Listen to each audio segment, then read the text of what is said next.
Hello అండి, ఎలా ఉన్నారు అందరూ? ఈరోజు నేను ఎంతో రుచికరమైన బెండకాయ కర్రీ, వెజిటేబుల్స్ వాళ్ళకైతే చాలా ఇష్టం అండి.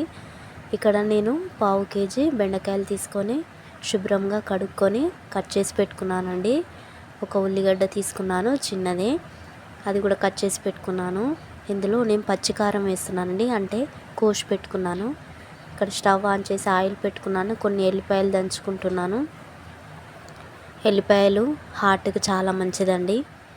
ఇక్కడ నూనె వేడయింది, నేను జీలకర్ర వేసాను. తర్వాతకి ఉల్లిగడ్డ కూడా వేసాను.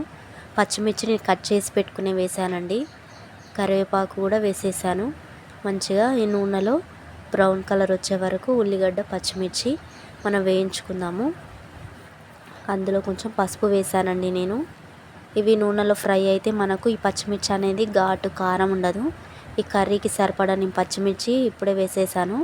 ఇప్పుడు కచ్చాపచ్చా దంచుకున్న వెల్లుల్లి పేస్ట్ని వేసానండి. అల్లం వెల్లుల్లి పేస్ట్ కాదు, ఓన్లీ ఒక గడ్డ తీసుకొని అది కచ్చాపచ్చా దంచుకొని వేస్తున్నాను. ఎంతో బాగుంటుందండి. ఇప్పుడు నేను కట్ చేసి పెట్టుకున్న ఈ బెండకాయ ముక్కలు కూడా వేసేసానండి. మంచిగా కలుపుకుందాం. ఇప్పుడు ఇది షుగర్ పేషెంట్లకైతే చాలా అద్భుతంగా ఉంటుందండి. కర్రీ షుగర్ని కంట్రోల్ చేస్తుంది. బెండకాయ కర్రీ ఇప్పుడు సాల్ట్ వేసానండి.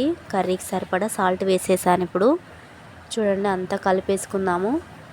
ఇప్పుడు నేను మాడకుండా కొన్ని వాటర్ ప్లేట్లో పెట్టుకున్నాను. ఇప్పుడు చూడండి, మళ్ళీ తీసేసి కలిపేస్తున్నాను.